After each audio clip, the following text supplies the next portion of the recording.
Bueno, sigamos entonces donde habíamos terminado la clase anterior. La clase anterior hemos visto el concepto de resistor y hoy comenzamos con la última parte de la teoría de circuitos, que es el concepto de fuerza electromotriz o FEM, y posteriormente vamos a ver algo de asociación de resistencias y muy someramente el análisis de circuitos en el cual están presentes una o varias fuentes simultáneamente. Bueno, comencemos entonces. Concepto de FEM o fuerza electromotriz. Yo tenía un profesor en el secundario que se ofendía cuando decíamos fuerza electromotriz. Era un físico y tenía sus razones para decir que este era un nombre inapropiado, digamos, para el concepto que vamos a estudiar.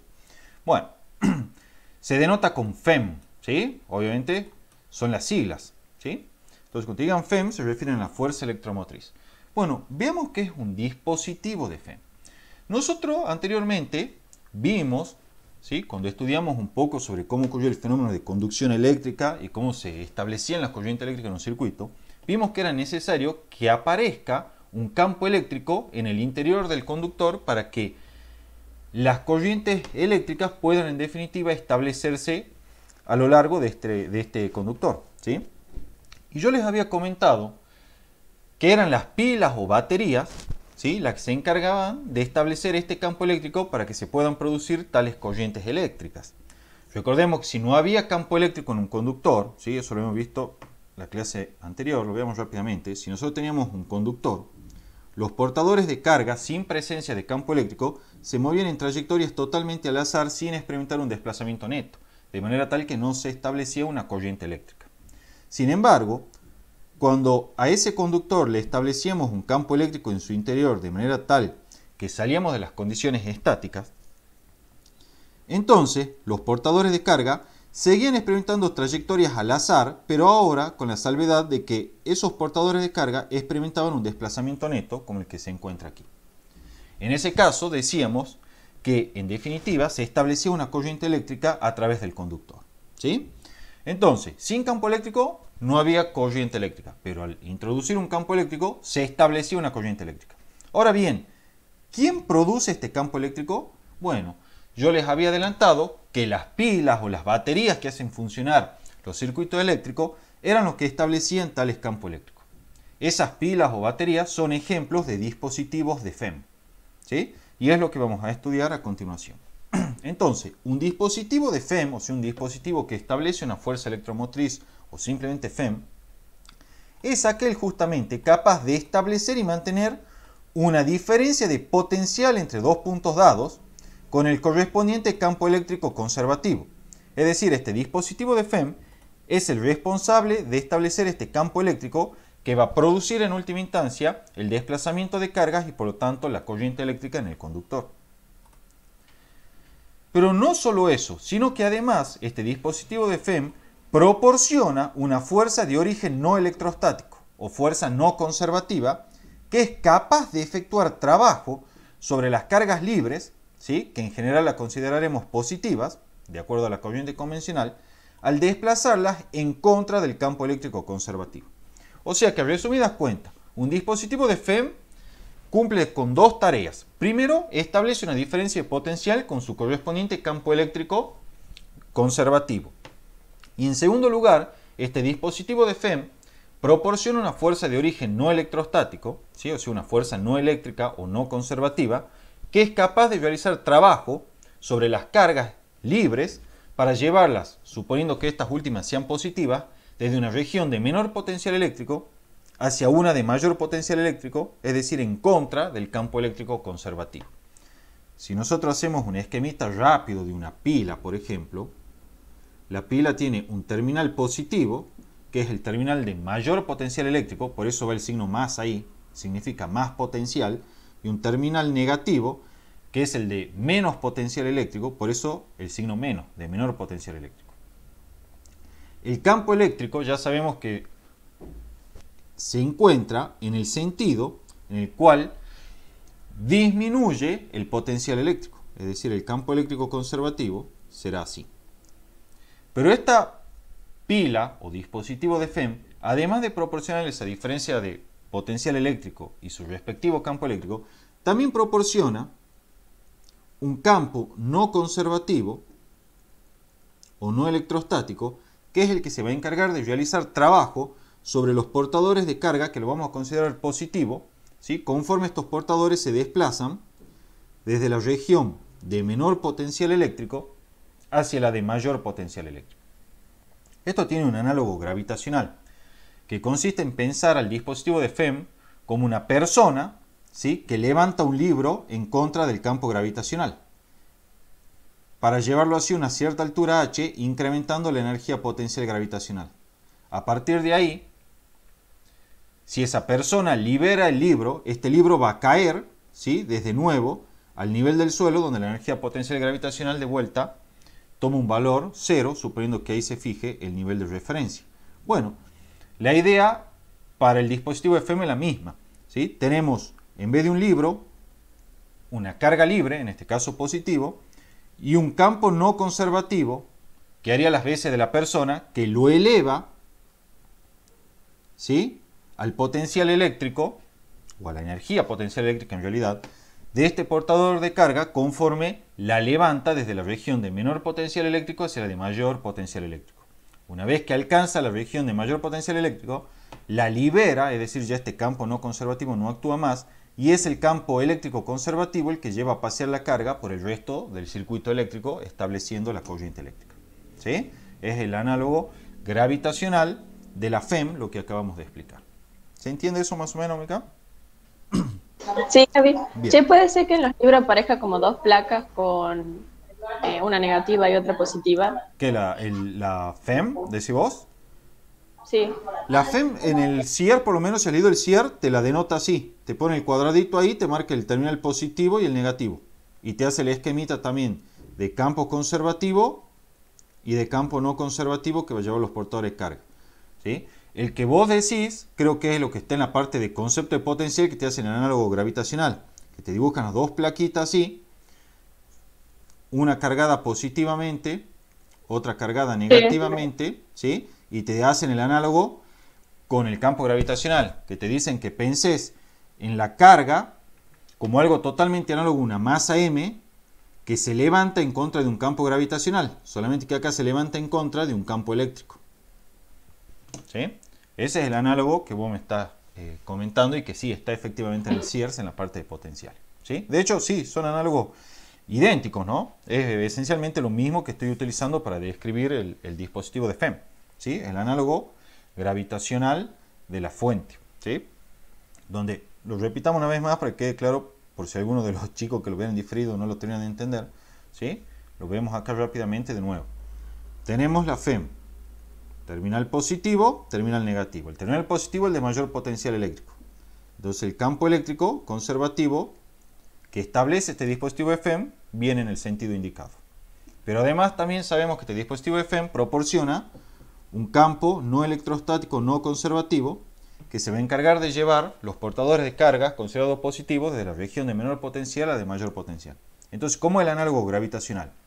Supongamos que tenemos un libro que descansa sobre una mesa. Entonces viene un agente externo, ¿sí?, y hace un trabajo para subir este libro desde una zona de menor energía potencial gravitacional a una de mayor energía potencial gravitacional. Una vez que lo llevó a esa zona, en donde se incrementó la energía potencial gravitacional, el agente externo, que sería una persona que está levantando este libro, lo suelta y entonces es el campo gravitacional el que se encarga de llevar a pasear este libro de vuelta al suelo. Cuando vemos ese análogo desde el punto de vista del dispositivo de FEM, vamos a tener que el libro ahora es una carga libre que la vamos a considerar positiva. El agente externo, la persona, vendría a ser el campo no electrostático, no conservativo, que va a elevar este portador de carga desde una región de menor potencial eléctrico hacia una de mayor potencial eléctrico. Una vez que este portador de carga alcanzó la región de mayor potencial eléctrico, es el campo eléctrico conservativo el que lo va a llevar a pasear a ese portador de carga a través del circuito exterior a la fuente. ¿Sí? Esos son los análogos con los cuales vamos a trabajar. Bien, volviendo entonces, ya sabemos que el dispositivo de FEM proporciona una diferencia potencial y además proporciona un campo no conservativo, no electrostático, que lleva los portadores de carga dentro del dispositivo de FEM desde la región de menor potencial hacia la de mayor potencial, siempre que estos portadores de carga sean positivos. Ahora definamos matemáticamente la FEM. En primer lugar, la FEM se denota con la letra griega epsilon. ¿Sí? La FEM, ¿sí?, entre dos puntos dados A y B se define entonces de la siguiente forma. Es la integral de línea del campo no conservativo, por eso tiene el subíndice n abajo, para indicar que es el campo no conservativo o no electrostático, entre los puntos A y los puntos B en los cuales estoy evaluando la FEM. ¿Sí? De acuerdo a la definición de trabajo, esta integral de línea no es otra cosa más que el trabajo por unidad de carga hecho por la fuerza no electrostática conforme los portadores se mueven a través del dispositivo de FEM. La FEM, como es trabajo por unidad de carga, se mide en sistema internacional en volts, ¿sí?, o sea en joule sobre coulomb. Traduciendo entonces estas expresiones matemáticas, la FEM representa el trabajo por unidad de carga realizado por la fuerza no electrostática, ¿sí?, que es proporcionada por el dispositivo de FEM, al llevar las cargas consideradas positivas desde una región de menor potencial a una de mayor potencial. O sea que, volviendo a nuestro dibujito, si yo calculo el trabajo que hace la FEM para llevar una carga unitaria desde el terminal negativo al positivo, ese será entonces, ese trabajo hecho por unidad de carga, será el valor de la FEM. En rigor, se representa en términos de los diferenciales como está ahí expresado. ¿Está claro esto entonces? La FEM, por lo tanto, sí, es simplemente el trabajo por unidad de carga que hace la fuerza no electrostática para llevar desde el terminal negativo al terminal positivo los portadores de carga supuestos de signo positivo. Entonces, yendo al ejemplo cotidiano, cuando vos tenés una pilita de 1,5 volts, ¿sí?, ese es el valor de la FEM. En realidad el valor de la diferencia potencial nominal, pero bueno, digamos que el valor de la FEM, suponiendo que esa pilita sea ideal, ¿sí?, entonces esos 1,5 volts significa que esa pilita hace 1,5 joules de trabajo por cada unidad de carga conforme la lleva desde el terminal negativo al terminal positivo de la pilita. ¿Sí? Eso significa el voltaje, mal llamado voltaje, en las pilas cuando uno hace la lectura de placa que se llama. ¿Sí? Observación, que es importante, ya lo aclaré, pero lo repito. En la definición de FEM, el trabajo W es el trabajo hecho por la fuerza no electrostática. ¿Sí? No por la fuerza eléctrica, sino por la fuerza no electrostática. O sea que este trabajo está asociado a un incremento de la energía potencial eléctrica. Y E sub n es, como ya lo había aclarado, el campo no electrostático, ¿sí?, que proporciona la fuerza no electrostática que va a llevar las cargas libres desde la región de menor potencial hacia la de mayor potencial, suponiéndolas positivas. ¿Sí? Ahora bien, como también habíamos aclarado antes, un dispositivo de FEM puede ser una batería, una pila, etc. ¿Sí? Y se simbolizan de la siguiente forma. Se pone una pata larga que representa el terminal de mayor potencial, el positivo, y una pata más cortita que representa el terminal de menor potencial, es decir, el terminal negativo. Y como ya hemos dicho, se denota con la letra epsilon. ¿Sí? Aquí está indicado lo de recién. La pata larga es el terminal de mayor potencial, la pata cortita el de menor potencial. Por eso es que esta se le pone más, porque es la de más potencial, y a esta menos, porque es la de menos potencial. ¿Sí? En general en física, cuando a los terminales se le pone más y menos, es para indicar cuál es el de más potencial y cuál es el de menos potencial. No siempre eso es así, porque hay veces que a nosotros no nos queda otra, vamos a ver enseguida, que suponer una polaridad, es decir, suponer que un terminal es el más y el otro el menos, pero a veces resulta que esa suposición es incorrecta. Lo que nosotros creíamos que era el de mayor potencial en verdad era el de menor, y el que era de menor en verdad era el de mayor. Ya vamos a ver enseguida en detalle esas cuestiones. ¿Sí? Pero en general la idea es esa, que el que lleva el signo más sea el de mayor potencial, y el que lleva el signo menos, el de menos potencial. A veces nos podemos equivocar, pero la idea es esa. Fuentes ideales. ¿Sí? Vamos a ver que hay fuentes ideales y fuentes reales. ¿Sí? Cuando hablo de fuente, hablo de las fuentes de alimentación, como las pilas, las baterías, etc. Las fuentes ideales son aquellas que no presentan resistencia interna, de manera que la diferencia de potencial entre sus terminales es independiente de la corriente que circula a través de la fuente. En efecto, acá tenemos nuestra fuente, ¿sí?, simbolizada como explicamos recién, y tenemos una corriente I, que atraviesa a la misma. Bueno, Cualquiera sea el valor de la corriente I, la diferencia de potencial que aparece entre los terminales A, B, y que lo denotamos potencial de A con respecto de B, ¿sí? Esto denota una diferencia de potencial entre A y B, es igual al valor de la FEM, sin importar cuál sea el valor de la corriente. O sea, no importa si circula una corriente de 1 miliampere o una corriente de 100 amperes. En una fuente ideal, la diferencia de potencial entre sus terminales siempre coincide con el valor de la FEM, independientemente del valor de la corriente. Siempre se verifica esta igualdad, ¿sí? Ojalá y esto fuese así en la vida real. Para nada es así. De hecho, en la vida real nos encontramos con las denominadas fuentes reales, ¿sí? Las fuentes reales son aquellas que, a diferencia de las ideales, justamente van a presentar una resistencia interna R, de manera que la diferencia de potencial entre sus terminales depende del valor de corriente. Estas fuentes reales se representan o se modelan de la siguiente forma. Se modelan como una fuente ideal, como esta que estoy marcando acá, que es la FEM, conectada en serie con una resistencia R minúscula que representa la resistencia interna. Luego lo encerramos a este modelo en una cajita rectangular para hacer énfasis que todo este conjunto, es decir, la resistencia interna junto con la FEM ideal, constituyen el modelo de una fuente real, ¿sí? Entonces queda de manifiesto que una fuente real está constituida por una fuente ideal conectada en serie con una resistencia interna R, como se indica en la figura. En este tipo de fuentes reales, ¿sí?, la diferencia de potencial entre sus terminales AB, y que la denotamos B con los subíndices AB, esto denota diferencia de potencial entre el terminal A y el terminal B, no es igual a la FEM, sino que más bien es igual a la FEM menos I por R, ¿sí? Esto lo que pone de manifiesto es que esta diferencia de potencial depende de la corriente I. En particular, la diferencia de potencial en los terminales AB de esta fuente solamente va a coincidir con el valor de la FEM en aquellos casos en los cuales la corriente a través de la fuente sea nula, ¿sí? Solo en esas condiciones una fuente real presenta entre sus terminales como diferencia de potencial al valor de la FEM. Solo en esas condiciones. Si se establece una corriente, esta ecuación es clara, me dice de que entonces la diferencia de potencial siempre va a ser menor que la de la FEM. Aquí se ve la representación gráfica de esta ecuación. Esta ecuación me está diciendo de que la diferencia de potencial tiene una dependencia lineal con la corriente. En efecto, la pendiente de esta recta es menos R, es decir, el negativo de la resistencia interna, y la FEM es la ordenada al origen.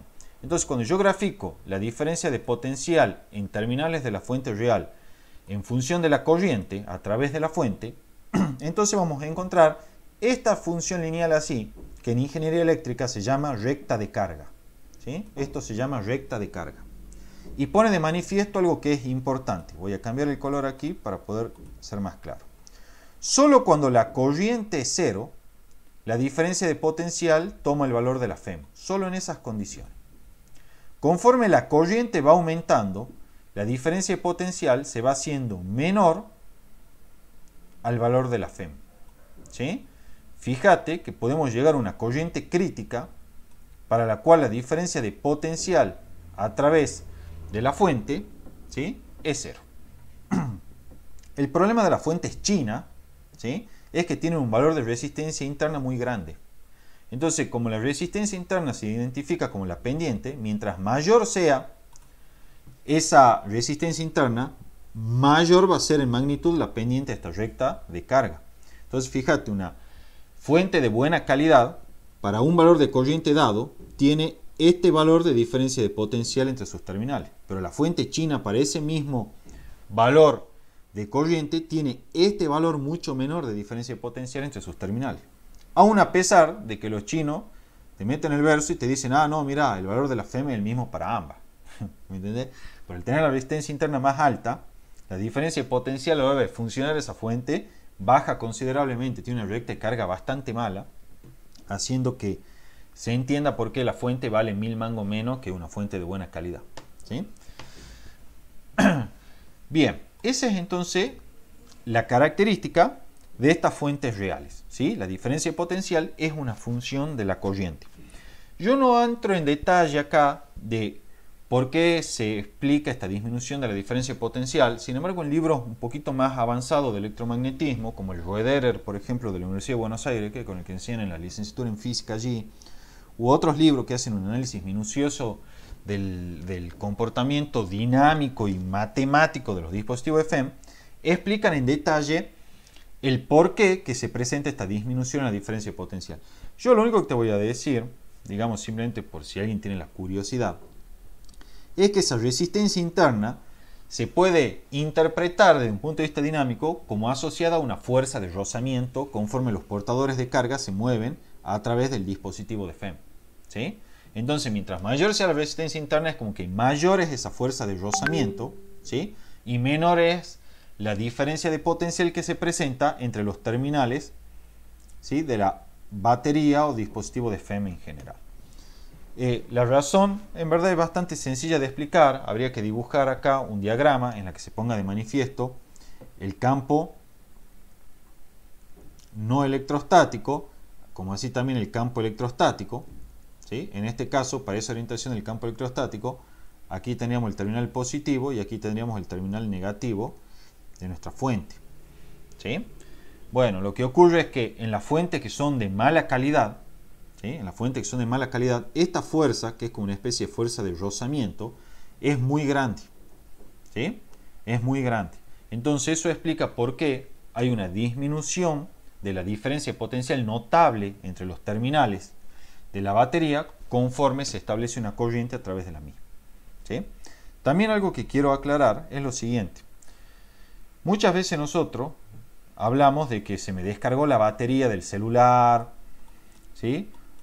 Entonces, entendamos qué significa que se descargue una batería. Muchas veces ustedes pueden estar tentados a pensar que el que se descargue una batería implica que este valor, vamos a remarcarlo acá, que este valor de FEM está disminuyendo. Entonces dicen, ah, sí, mira, seguramente se me está descargando la batería, entonces eso quiere decir que la FEM está disminuyendo. No, la FEM, increíblemente, no disminuye conforme se descarga la batería. No disminuye para nada. Lo que ocurre es que esta resistencia interna empieza a incrementarse. Cuando la batería se está descargando, esta resistencia interna es la que se incrementa. Entonces hace que esta recta de carga sea cada vez peor. Entonces, para corrientes muy pequeñas, llegado a cierto punto, la diferencia potencial en terminales de la batería ya es prácticamente cero y el circuito no funciona. Por eso el teléfono ya no prende, etc. ¿Sí? Entonces, cuando una batería se descarga, este valor de FEM no cambia. Lo que está cambiando es el valor de la resistencia interna que se incrementa, ¿sí? Obviamente, cuando la cargan, de nuevo este valor de FEM no cambia. Lo que cambia es el valor de resistencia interna que empieza a disminuir, de manera tal que ahora para ciertos valores de corriente tenemos una diferencia potencial aceptable que permite funcionar el teléfono, ¿sí? ¿Está claro hasta ahí entonces? Vamos a ver ahora la última parte, ¿sí?, de la teoría de circuitos. Con esto terminamos la clase de hoy. Análisis de circuitos. Lo primero que vamos a ver es la asociación de resistencias en serie y en paralelo, ¿sí? Resistencias en serie es lo primero que vamos a ver. ¿Cuándo las resistencias están conectadas en serie? Van a estar conectadas en serie cuando la corriente a través de todas ellas es la misma y además comparten un terminal, como el que se observa acá en el grafiquito. Fíjate, este terminal que estoy marcando ahí es compartido por la resistencia R1 y R2. Este terminal de aquí es compartido por la resistencia R2 y R3 y así sucesivamente. Y la corriente es la misma a través de todas ellas. Entonces, en ese caso, estamos considerando que la conexión de resistencia es en serie. ¿Por qué es importante identificar la configuración en serie? Porque si nosotros identificamos un sistema, un conjunto de resistencia conectado en serie, siempre lo vamos a poder reemplazar por una única resistencia equivalente, ¿sí?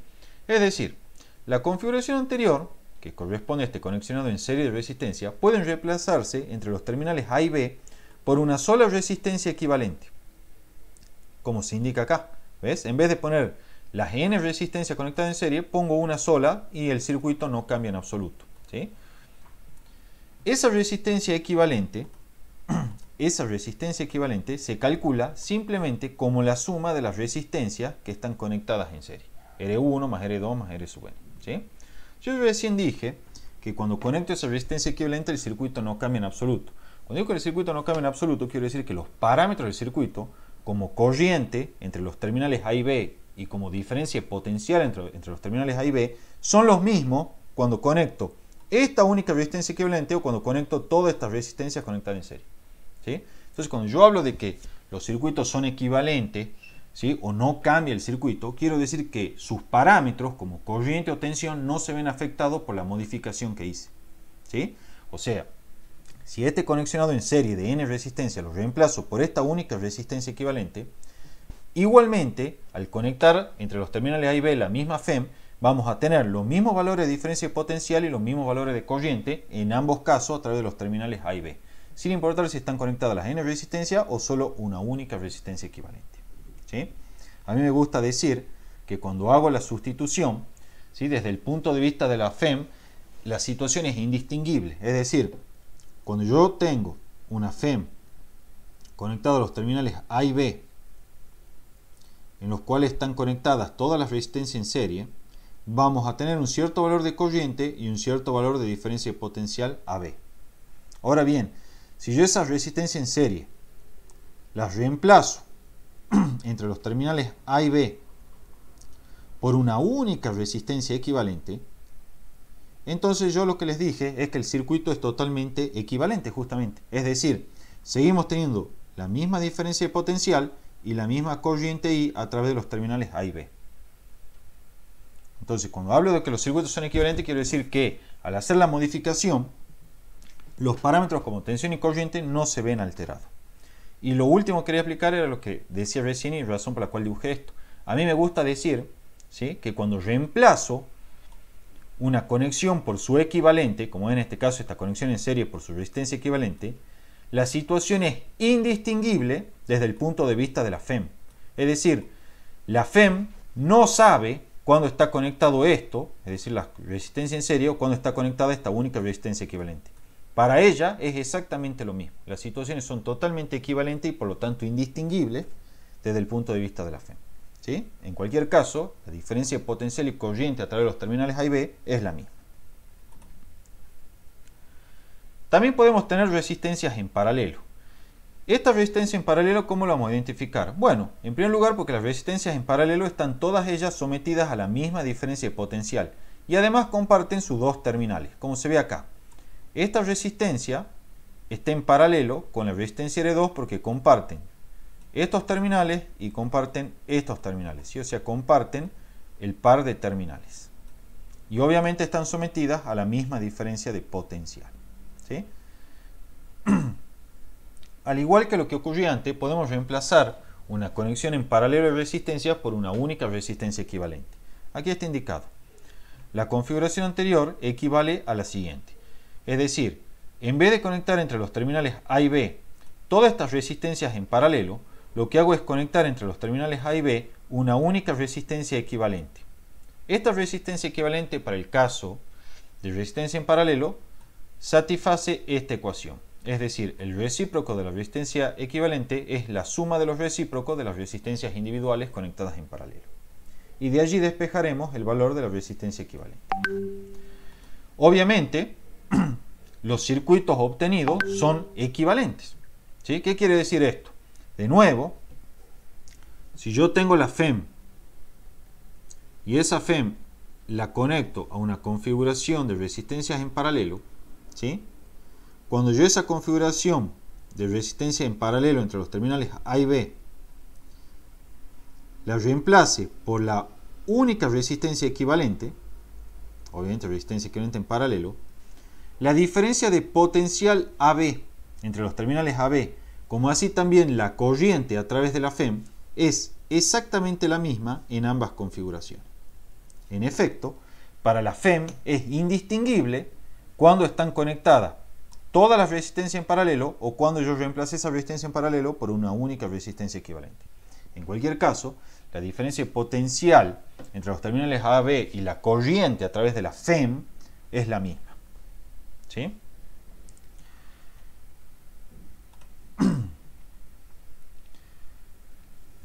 Ahora lo que vamos a ver, esto es lo último que vemos hoy, ya queda terminada la clase, son las leyes de Kirchhoff. Pero antes de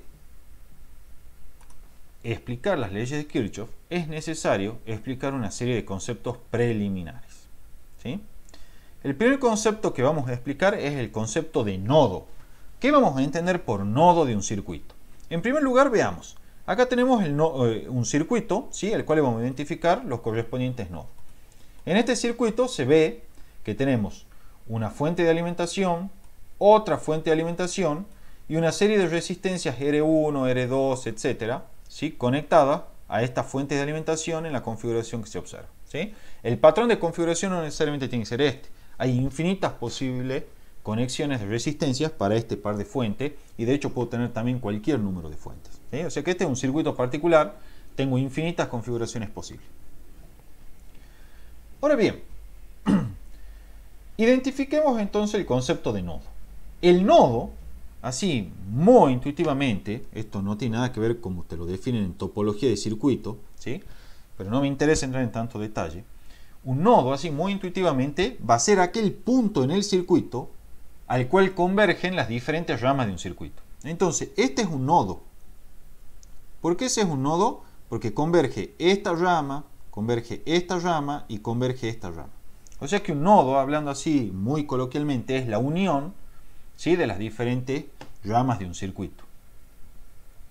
¿Sí? Entonces ese es un nodo. Otro nodo sería este de acá abajo. ¿Sí? Ese es otro nodo. ¿Por qué? Porque ahí también convergen las diferentes ramas del circuito, como se observa acá. ¿Sí? O sea que el nodo es la unión, o el punto donde se intersectan o convergen las diferentes ramas de un circuito. Eso vamos a entender por nodo. ¿Está claro, Mica? Sí, Gaby. Bien. También vamos a hablar, en la segunda ley de Kirchhoff de tensiones, de trayectoria cerrada. Bueno, una trayectoria cerrada en un circuito es precisamente eso, una trayectoria cerrada. Por ejemplo, esta así es una trayectoria cerrada. Es decir, parto de este punto A y vuelvo al mismo punto A. Otra trayectoria cerrada, vamos a cambiar el color, ¿sí?, para que sea un poco más notorio, podría ser partir del punto A, dar la vuelta así y volver al punto A. Esa es otra trayectoria cerrada. Otra trayectoria cerrada podría ser, por ejemplo, partir de este punto B y dar la vuelta así. O sea, que cuando hablemos de trayectorias cerradas en circuito, nos vamos a estar refiriendo justamente a trayectorias cerradas. Es decir, partir de un punto y volver a ese mismo punto a través de una trayectoria cualquiera cerrada. Bien, con esos dos conceptos, ¿sí?, con esas dos ideas, ya podemos enunciar de forma clara las leyes de Kirchhoff que se denominan, ¿sí?, y que nos van a permitir resolver circuitos complejos. Veamos y enunciemos estas leyes de Kirchhoff. La primera que vamos a ver es la ley de Kirchhoff de corriente, o también a veces le llaman la ley de Kirchhoff de los nodos, ¿sí? Ley de Kirchhoff de corrientes. Dice que en cualquier nodo de un circuito, la suma algebraica, esto es con signo, de las corrientes que llegan y salen del nodo es cero. Es decir, la suma de corrientes es igual a cero. Aquí lo tenemos gráficamente para que sea mucho más claro. Esto es un nodo. El punto este que estoy marcando es un nodo. ¿Por qué es un nodo? Y bueno, que converge esta rama del circuito, esta rama del circuito, esta rama del circuito, esta rama del circuito. Pueden converger cualquier número de ramas del circuito. Obviamente, el resto del circuito en este caso no lo dibujé. Ese es un nodo. ¿Sí? De hecho, acá está indicado. Nodo. Ahora bien, yo, para que esto sea claro, dibujé al azar, obviamente en forma arbitraria, ¿sí?, algunos sentidos de corriente. Por ejemplo, en esta rama tenemos que la corriente I1 entra al nodo, en esta rama tenemos que la corriente I2 entra al nodo, en esta rama tenemos que la corriente I3 sale del nodo, y en esta rama tenemos que la corriente I4 sale del nodo. La convención de signo que yo propongo, que es la misma que usan los libros, es la siguiente. Si la corriente entra al nodo, entonces va sumando. Y si la corriente sale del nodo, entonces va restando. Desde luego, si usted quiere usar la convención opuesta, es indistinto, ¿no? Lo pueden hacer igualmente. Pero esta es la que utilizan los libros, ¿sí?, y que es por lo tanto la que yo enseño. Si la corriente entra al nodo, va sumando. Si sale del nodo, va restando. Entonces, vengamos ahora a nuestro dibujito y veamos. La corriente I1, ¿qué hace? ¿Entra al nodo? Ah, perfecto. Entonces va sumando. ¿Sí? Acá estoy escribiéndola en la ecuación de acá abajo. Va sumando. ¿Sí? La corriente I2, ¿qué hace? Entra al nodo, listo, va sumando. La corriente I3, ¿qué hace? Sale del nodo, listo, va restando. La corriente I4, ¿qué hace? Sale del nodo, listo, va restando. Entonces la suma algebraica de todas esas corrientes debe ser igual a 0. Así como se aplica la ley de Kirchhoff de corriente. ¿Sí? ¿Está claro esto? Obviamente, puede ser que tenga 35 corrientes que entren o 35 corrientes que salgan. ¿Sí? O sea, puedo tener cualquier configuración, pero la idea es exactamente la misma. ¿Sí? Las que entran van sumando, las que salen van restando. La segunda ley es la ley de Kirchhoff de tensiones. Esta ley de Kirchhoff de tensiones está basada en el carácter conservativo de los campos electrostáticos y dice que la suma algebraica de todas las diferencias de potenciales en cualquier trayectoria cerrada, ya vimos lo que es una trayectoria cerrada, ya sea que esta trayectoria cerrada sea física, es decir, la lleve a cabo a través de un conductor, o sea imaginaria, es decir, yo trace una trayectoria cualquiera en el aire, ¿sí? La suma algebraica de todas las diferencias potenciales en cualquier trayectoria cerrada es siempre igual a 0. Aquí está expresada matemáticamente. La suma de todas las diferencias de potencial es igual a 0 en cualquier trayectoria cerrada de un circuito. Aquí yo tengo anotada la serie de convenciones que se utilizan para poner los signos, ¿sí?, de la FEM y de las caídas de potencial a través de la resistencia conforme recorremos estas trayectorias cerradas para escribir la segunda ley de Kirchhoff. ¿Sí? Aquí está la síntesis con todas esas reglas. Sin embargo, yo a estas reglas las dejo aquí en el PDF para que las vean ustedes y las tengan a mano. Pero para que se entienda esto, cómo se aplican estas reglas, voy a proceder de la misma manera que me lo enseñaron a mí en su momento a este tema, mediante un ejemplo. Son ese típico problema o tema que se entiende mucho mejor considerando un ejemplo. ¿Sí? Pero ahí en el PDF van a quedar las reglas para que ustedes las tengan a mano. Veamos cómo se va a trabajar, ¿sí?, para analizar circuitos mediante las leyes de Kirchhoff de tensiones. Y en esta primera instancia vamos a considerar un circuito sencillo que tiene una sola fuente de alimentación, ¿sí?, como la que se ve ahí. Tiene una sola fuente de alimentación. Voy a cambiar el color para que sea todo más notorio. Bien, acá están escritos los pasos. Esto obviamente lo voy a subir al Classroom, ¿sí?, que vamos a seguir. En primer lugar, chicos, cuando nosotros tenemos un circuito con una sola fuente de alimentación, como en este caso la única FEM que está dibujada acá, entonces la corriente en el circuito siempre sale desde el terminal positivo, ¿sí?, desde el terminal positivo de la fuente, como se ilustra acá. ¿Sí? Cuando tenemos una sola fuente de alimentación, en este caso la corriente convencional siempre es aquella que sale desde el terminal positivo de la fuente de alimentación, como se observa ahí. Eso es lo primero a tener en cuenta. Es el primer paso cuando tenemos una sola fuente de alimentación. Después vamos a ver qué ocurre cuando tenemos varias fuentes. Una vez que hemos dibujado esa corriente que sale desde la fuente de alimentación, ubicamos una corriente a cada rama del circuito. La primera corriente la vamos a llamar I simplemente, ¿sí?, o si quieren le pongamos un subíndice, I sub 1. ¿Sí? Esta va a ser la primera corriente que vamos a dibujar, que es la que sale del terminal positivo de la FEM. Una vez que llegamos a este nodo, ¿sí?, a ver, vamos a ver un ¿Ya vi? Sí, ahí está, se había cortado, ¿verdad? Sí. Bien, ¿en qué parte te has quedado, Mika? Cuando estabas explicando sobre de que salía de la parte positiva. Bien, sí, ahí estamos. Sí, justo vi ahí que me notificó que no me quedé sin conexión, no sé por qué fue, no sé si una baja tensión. Bien, decía, cuando tenemos un circuito con una sola fuente de alimentación, ¿sí?, la corriente, ¿sí?, siempre, obviamente considerada convencional, sale desde el terminal positivo de la fuente de alimentación. ¿Sí? ¿Hasta ahí estamos? Ahí nos habíamos quedado. ¿Sí? Sí. Bien, entonces el primer paso consiste en dibujar esta fuente, ¿sí?, con la corriente saliendo desde el terminal positivo de dicha fuente. Ese es el primer paso. A continuación, ¿sí?, vamos a ubicar una corriente para cada una de las ramas del circuito. ¿Cómo lo vamos a hacer? Vemos lo siguiente. Esta corriente I1 llega a este nodo, ¿sí? A este nodo que está aquí. Cuando llega la corriente I1 a ese nodo, ¿qué hace? Se bifurca. Viene una corriente I2 hacia acá y vendrá una corriente I3 hacia acá. Entonces ahí ya tenemos ubicadas todas las corrientes a través de todas las ramas del circuito. La I1 pasa a través de la resistencia R1, la I2 pasa a través de la resistencia R2 y R4, ¿sí? Todo esto será I2, y la I3 pasa a través de la resistencia R3. En este nodo vuelven a unirse las corrientes para volver a dar la corriente I1 que pasa a través de la FEM entrando por el terminal negativo para después volver a salir por el terminal positivo, ¿sí? Entonces ahí ya están establecidas las corrientes en nuestro circuito, más precisamente para cada una de las ramas de nuestro circuito. Entonces, pasando esto en limpio, vamos a tener la corriente I1 que sale desde la FEM, la corriente I2 e I3 que se bifurcan en este nodo, ¿sí?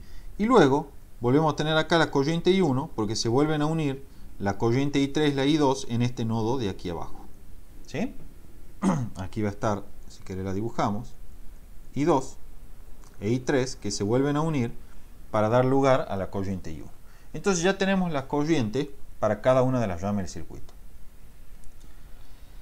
¿Cuál es el paso siguiente? El paso siguiente consiste en hacer esto. Vamos a los elementos resistivos, es decir, a las resistencias, y decimos, por donde entra la corriente, ponemos el signo más, y por donde sale la corriente, ponemos el signo menos. Entonces, en la resistencia R1, por donde entra la corriente, va el signo más, por donde sale la corriente, va el signo menos. En la corriente R2, en la resistencia R2, por donde entra la corriente 2, va el signo más, por donde sale, va el signo menos. En la resistencia R4, por donde entra la corriente I2, va más, por donde sale, va menos. En la resistencia R3, por donde entra la corriente 3, va más, por donde sale la corriente, va menos. Entonces ahí ya tenemos los signos, ¿sí?, para todas nuestras resistencias. Es más, le voy a cambiar el color, ¿sí?, para que quede un poquito más notorio todo. Lo vamos a poner en azul. Más por donde entra, menos por donde sale.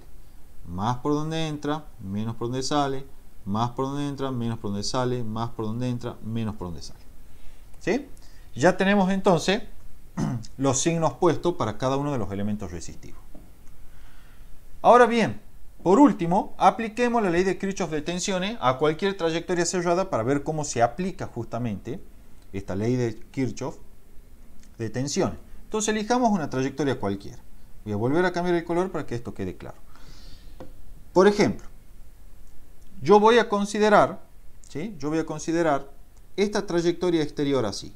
Voy a partir de este punto A y voy a recorrer esto exteriormente en este sentido hasta volver al punto A. Esa es la trayectoria que voy a considerar. Entonces, fíjense cómo va a ser la regla de los signos, que insisto, está sintetizada ahí en el PDF, pero yo le voy a explicar de forma muy sencilla con un ejemplo para que no se olviden más. La regla de los signos para escribir la suma de las diferencias potenciales y poder expresar la segunda ley de Kirchhoff de tensiones consiste en lo siguiente. Una vez que yo fijé la trayectoria que voy a recorrer, que es esta exterior en amarillo que dibujé ahí, la regla es sencilla. Si entro por el menos, voy sumando. Y si entro por el más, voy restando. ¿Qué significa esto? A ver, partamos del punto A. Empiezo a recorrer así y entro por el más de la resistencia R1. Entonces ella va a ir restando. Será menos I1 por R1. I1 por R1 es la diferencia de potencial en magnitud. ¿Sí? Seguimos avanzando. Vamos por la trayectoria. Llegamos a la resistencia R2. Entramos por el más. Entonces, ¿cómo va ella? Restando. Entonces será menos la corriente a través de esa resistencia, que es I2, por R2. Seguimos avanzando. Y volvemos a entrar por el más en la resistencia R4. Entonces, ¿cómo va a ir ella? Restando. Será menos la corriente a través de la resistencia R4, que será I2, multiplicado por R4. Insisto que el producto I por R, como ya saben, es la diferencia potencial a través de las resistencias, al menos en magnitud. ¿Sí? Seguimos avanzando. No hay resistencia, no hay resistencia, no hay resistencia, no hay resistencia, no hay resistencia. Llegamos a la FEM. Entramos por el menos. Entonces, ¿cómo ver esa FEM? Sumando. Seguimos. Llegamos al punto A. Listo, ya hemos cerrado la trayectoria. Entonces, esto es igual a 0. Escrita la ley de Kirchhoff de tensiones para ese lazo exterior o trayectoria cerrada exterior. ¿Entendido hasta acá? Hagamos un ejemplito más. Supongamos que ahora parto desde el punto A, pero sigo esta trayectoria cerrada. ¿Sí? Entonces, escribamos la ley de Kirchhoff de tensiones para esa trayectoria cerrada. Parto desde el punto A, empiezo a caminar así. Me encuentro con la resistencia R1. Entro por el más. Entonces, en mi ley de Kirchhoff de tensiones va restando. Es menos la corriente a través de la resistencia, que es la corriente 1, por R1.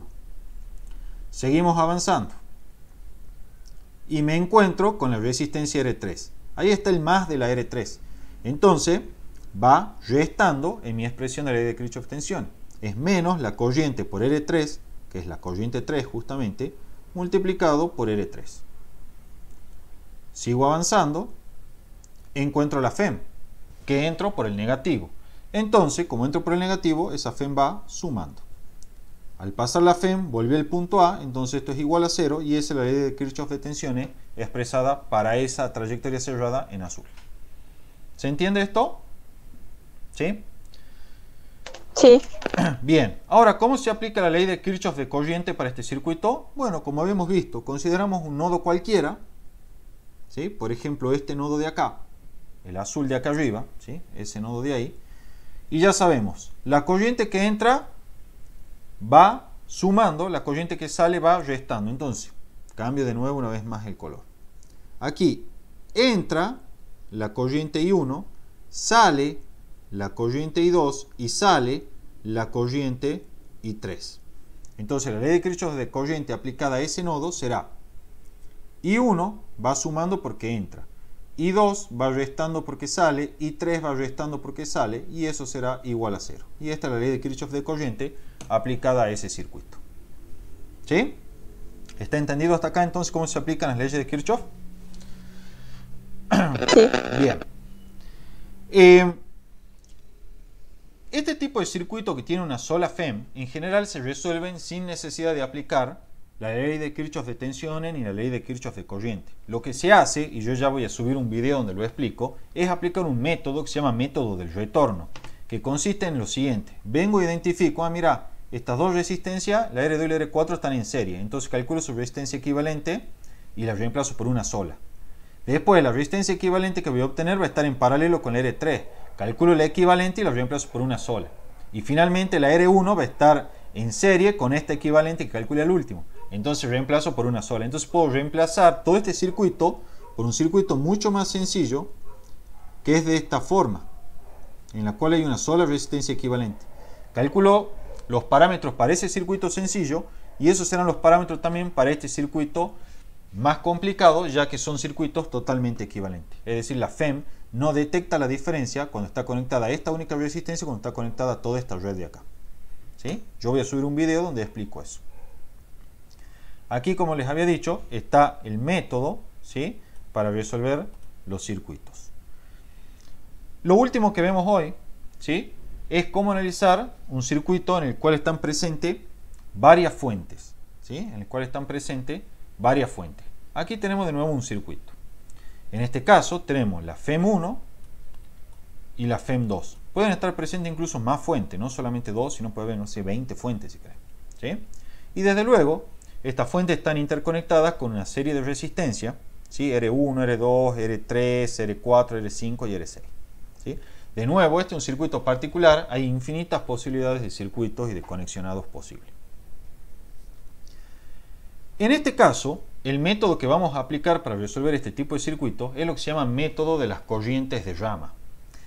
A diferencia de cuando tenía una sola fuente, yo en este caso, salvo que sea una configuración muy particular, en general, no voy a poder determinar de entrada el sentido correcto de la corriente convencional. ¿Sí? Yo no puedo asegurar, sí, mira, la corriente convencional viene así. No lo puedo saber. En general, salvo que haya una configuración muy particular en la cual ya la configuración me esté un poco más gritando, mira, la corriente convencional viene así. Pero en general no podemos saber. ¿Sí? Entonces, como no podemos saber cuál es el sentido de la corriente convencional, no hay que alarmarse. Lo que vamos a hacer es suponer sentidos cualquiera para las corrientes, el que nosotros queramos. No hay problema. ¿Sí? Y vamos a resolver el circuito para esos sentidos de corrientes que nosotros supusimos. Después, al final, el mismo análisis nos va a determinar si los sentidos son o no correctos. Veamos entonces cómo se aplica el método de corriente de rama. El primer paso, como está indicado acá, ¿sí?, consiste en hacer lo siguiente. Para cada rama del circuito se supone una corriente con sentido cualquiera. ¿Sí? O sea, con el sentido que nosotros queramos. Entonces yo vengo acá y digo, mira, para esta rama de acá voy a decir que la corriente viene así. Para esta rama de acá voy a decir que la corriente viene así.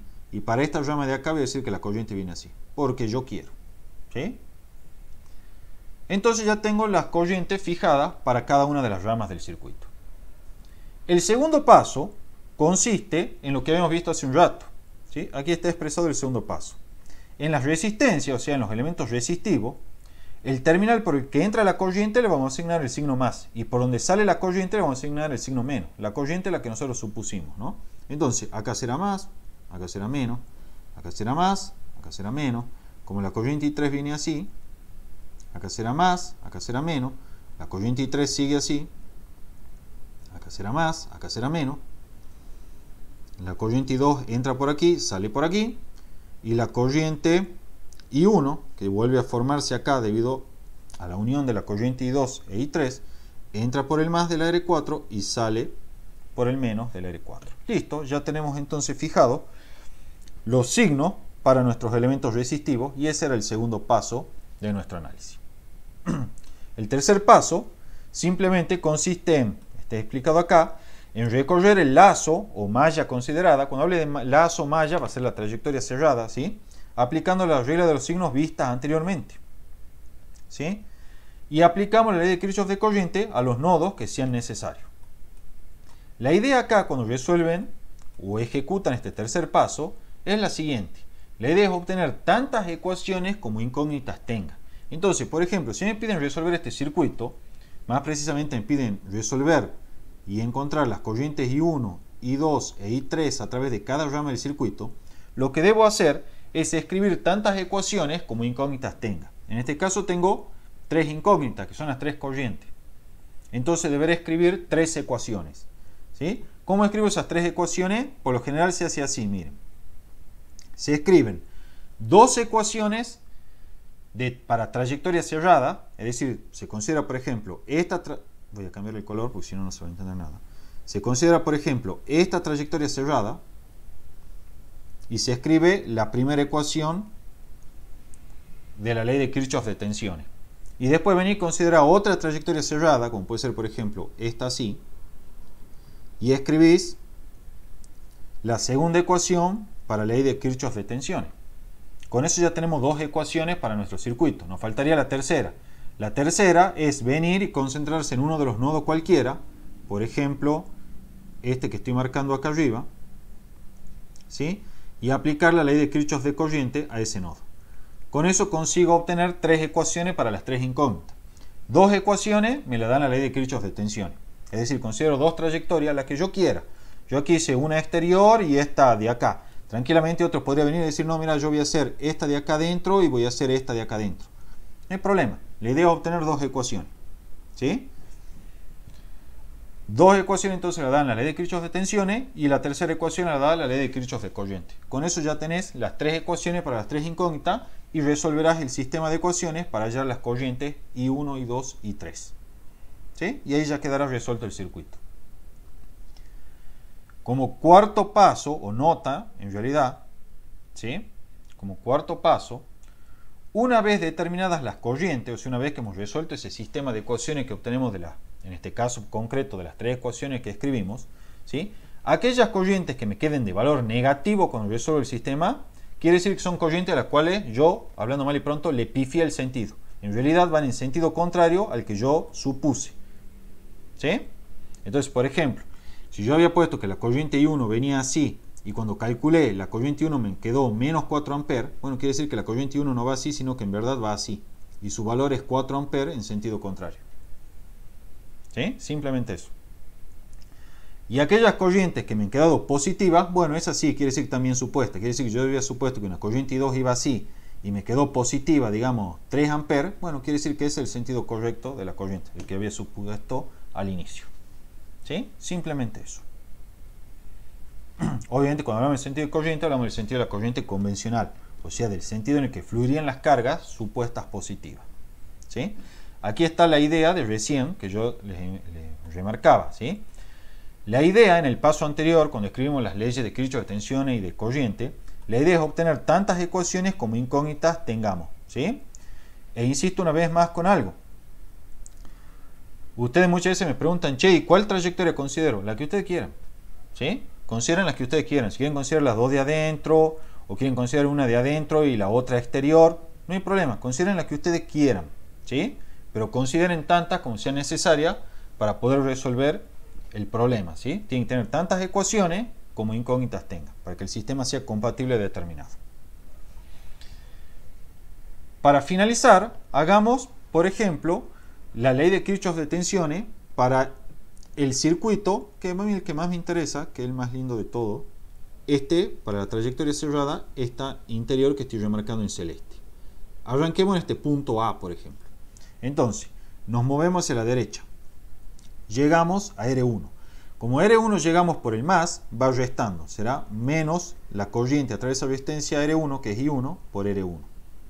Seguimos avanzando y bajamos. Entramos a la FEM por el signo menos. Entonces a FEM2 va sumando. Seguimos avanzando y entramos a la resistencia R3 por el signo más. Entonces va restando y ponemos menos I2, que es la corriente por la resistencia R3, ¿sí? Multiplicado por la resistencia R3. No era lo más apropiado ponerle corriente 2 a esa, dado que la resistencia llama R3, pero bueno. Menos I2 por R3. Seguimos avanzando. Entramos por el signo más por la resistencia R4. Cuando entramos por el más, va restando y ponemos la corriente por la resistencia R4, que es la corriente 1, multiplicado por R4. Seguimos avanzando y entramos a la FEM1 por el signo menos. Entonces a FEM irá sumando y ponemos más FEM1. A partir de allí, volvemos al punto A del cual partimos, entonces esto es igual a 0, porque ya cerramos la trayectoria. Esa sería la primera ecuación de mi sistema. ¿Sí? La segunda ecuación, por ejemplo, la podría obtener recorriendo la malla exterior en naranja. La hagamos rápidamente. Empecemos de vuelta en este punto. Vamos a poner acá el naranja. En este punto que yo llamo A. Entonces, vamos hacia la derecha.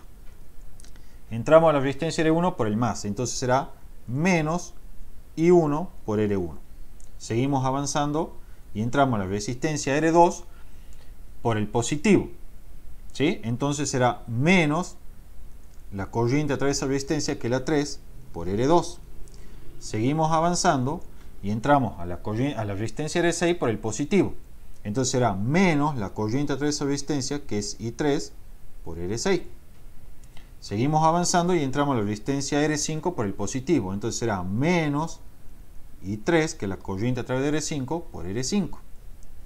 Seguimos avanzando y entramos a la resistencia R4 por el más. Entonces será menos la corriente a través de R4, que es I1, por el valor de R4. Finalmente, seguimos avanzando, entramos a la FEM1 por el menos, entonces va más. Y como ahí ya seguimos avanzando para cerrar la trayectoria y llegar al punto A, entonces igualamos a 0. Y esta es la ecuación 2 de mi sistema. La tercera ecuación, y con la cual ya queda resuelto el problema, es aplicar la ley de Kirchhoff de corriente, por ejemplo, a este nodo de acá arriba. Entonces tenemos que la I1, vamos a escribir aquí el costadito del circuito, la I1 va sumando porque entra, la I2 va restando porque sale y la I3 va restando porque sale. Y eso es igual a 0. Y ahí está la tercera ecuación de mi sistema.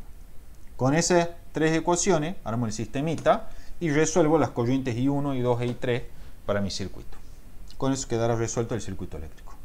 ¿Está entendido esto? Sí, Gaby. Bien, para finalizar, y esto sí ya es lo último, en 2 minutos lo vemos, literal.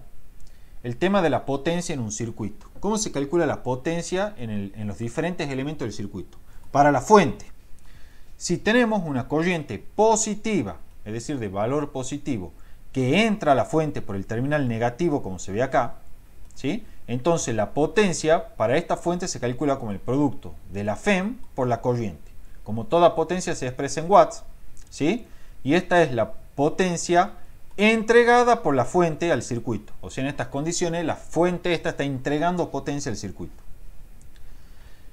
Si tenemos una corriente negativa, o sea, de valor negativo, que entra por el terminal negativo de la fuente, entonces en este caso la potencia asociada a la fuente es FEM por el valor absoluto de I, ¿sí? En este caso la potencia es absorbida por la fuente, ¿sí? O sea, en este caso se está cargando la batería. Cuando vos tenés una corriente negativa, o sea, de valor negativo, que entra por el menos de la fuente se está cargando, no está entregando potencia, sino que se está cargando, como cuando pone a cargar un celular. Si tenemos una corriente positiva que entra por el terminal positivo de la FEM, entonces la potencia de la FEM es FEM por I de nuevo, y en este caso de vuelta la potencia es absorbida por la fuente, o sea, de nuevo la fuente se está cargando. Si tenemos una corriente negativa, es decir, de valor negativo, que entra por el positivo de la fuente, entonces la potencia disipada en la fuente es FEM por I, y esta es potencia entregada por la fuente al circuito. ¿Sí? En este caso la fuente no se está cargando, sino está entregando energía al circuito. En la resistencia, ¿sí? La potencia disipada en la resistencia siempre se disipa, digamos, por efecto Joule. Si ustedes se acuerdan, esto es ya lo último, ¿sí? De la clase, cuando hablábamos del modelo de conducción dentro de un conductor, decíamos que las cargas libres o los portadores de carga iban colisionando con los iones de la estructura del conductor, haciendo que estos iones empiecen a vibrar con mayor amplitud, incrementando la energía interna del material y por lo tanto elevando su temperatura. Esa es la explicación microscópica de lo que se conoce como efecto Joule, que es lo que explica por qué cuando nosotros conectamos algún dispositivo eléctrico a la red, vamos a sentir que empieza a calentarse, entre comillas, ¿sí? Empieza a incrementar su temperatura. Entonces lo que quiero decir con esto es que las resistencias siempre, sin excepción, son consumidoras de energía. Son elementos pasivos que nunca, bajo ninguna circunstancia, devuelven la energía en forma eléctrica a mi sistema, ¿sí? Son elementos que siempre están consumiendo energía. La potencia disipada, por lo tanto, en una resistencia es el cuadrado de la corriente a través de la resistencia multiplicado por la resistencia. O bien, la diferencia potencial a través de la resistencia elevada al cuadrado sobre el valor de la resistencia. O bien, el producto de la diferencia de potencial a través de la resistencia por la corriente a través de la resistencia. Acá está claro que V sub R es la diferencia potencial a través de esa resistencia en concreto a la cual estamos calculando la potencia disipada. Y lo mismo para la corriente, ¿sí? Aquí está, VR es la diferencia potencial entre los terminales de la resistencia. Esta potencia disipada, ¿sí? Es la potencia que se disipa por el denominado efecto Joule, ¿sí? La potencia desarrollada en un resistor se traduce en un incremento de la energía interna del resistor, o sea, en un calentamiento, ¿sí? Con eso está terminada toda la teoría de circuitos eléctricos. ¿Está entendido esto? Bien. Entonces, dejamos de grabar la clase.